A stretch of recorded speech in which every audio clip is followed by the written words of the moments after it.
சுங்க வரிங்கிறது வந்து காரு வாங்கும்போதே ஒரு டேக்ஸ், ரோட் டேக்ஸ்னு கட்டிடுறோம். அது போக இயர்லி 2 தடவை வந்து ஏற்றுறது வந்து பொதுமக்களுக்கு வந்து அதிகப்படியான ஒரு லோடு தான், வரி சுமை தான். அதனால் கவர்மெண்ட் வந்து இதை கன்சிடர் பண்ணணும்.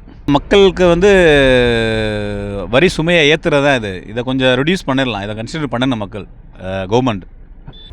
அதாவது சுங்க வரி ஏற்றுறது அளவுக்கு ரோடு மெயின்டெனன்ஸ் இருக்கணும். அந்த மக்களுக்கு தேவையான அந்த வெல்ஃபேர் வந்து பண்ணாங்கன்னாக்க நல்லா இருக்கும். ஆனால் வரி இந்த அளவுக்கு ஏற்றுறது வந்து தேவையில்லாத ஒன்று தான். அதாவது சுங்க வரி ஏற்றின பிறகு ஒரு டோல்கேட்டு வந்து டைம் பீரியட் இருக்கும். இந்த இதிலேருந்து இத்தனை வருஷம் தான் கிளைம் பண்ணணும் அப்படிங்கிறது. பட் அதையும் தாண்டி அந்த டைம் பீரியட் முடிஞ்ச பிறகு கிளைம் பண்ணிக்கிட்டு இருக்காங்க. அதுவே ஒரு பெரிய அபத்தமான செயல் தான் அது. அதை வந்து கவர்மெண்ட் வந்து கன்சிடர் பண்ணணும். இது மாதிரி சுங்க வரி ஏற்றிக்கிட்டு இருக்காங்க. இங்கே ஒன்றும் வண்டி வாகனம் ஓட்டுறதுக்கும் வண்டி வாடகைக்கும் ஒன்றும் கட்டுப்படி ஆக மாட்டேங்குது. இது இல்லாமல் இடையில வேறு போலீஸ் எல்லாம் வந்து வசூல் பண்ணுறாங்க. இந்த வண்டி வாடகைக்கு எப்படி நாங்கள் கட்டுப்படி வண்டி ஓட்டுறது? இனிமேல் ஒவ்வொரு டோல்கேட்லேயும் இது மாதிரி உயர்த்துனீங்கன்னா நாங்கள் எப்படி வண்டி ஓட்டுறது? இது மாதிரி ஓட்டுறோம், வாடகையும் கட்டுப்படி ஆக மாட்டேங்குது.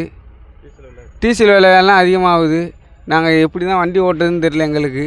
இது இல்லாமல் சுங்கச்சாவடிலையும் ஒன்றும் பராமரிப்பு ஒன்றும் சரியாக இருக்க மாட்டேங்குது.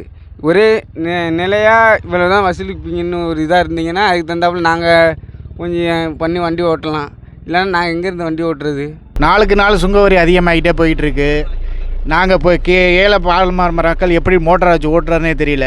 அந்த மாதிரி நிலப்பில் இருக்குது. இப்படி ஏற்றிட்டு போனால் நாங்கள் என்ன பண்ணுறது? இதே நான் எனக்கு வந்து இதுக்கும் பக்கத்தில் டோல்கேட்டுக்கு 1 கிலோமீட்டர் தான். ஒரு நாளைக்கு 10 வாட்டி வரேன். 10 வாட்டியும் கடங்க. வண்டிக்கு ஒரு ட்ரிப்புக்கு 115 ரூபானா 10 ட்ரிப்புக்கு எப்படி கட்டுறது? எத்தனை ரூபா கவர்மெண்ட்டு பார்த்து ஏதாவது சரி பண்ணால் நல்லாயிருக்கும். அது நாளுக்கு நாள் டீசல் விலையும் அதிகமாகிட்டு போய்கிட்டு இருக்குது. சுங்கச்சாவடிகளும் அதிகமாக போய்கிட்டு இருக்கு. அதனால் சுங்கச்சாவடி கட்டணத்தை சரி பண்ணால் கொஞ்சம் எங்கள் வாழ்வாதாரத்துக்கு கொஞ்சம் நன்மையாக இருக்கும்.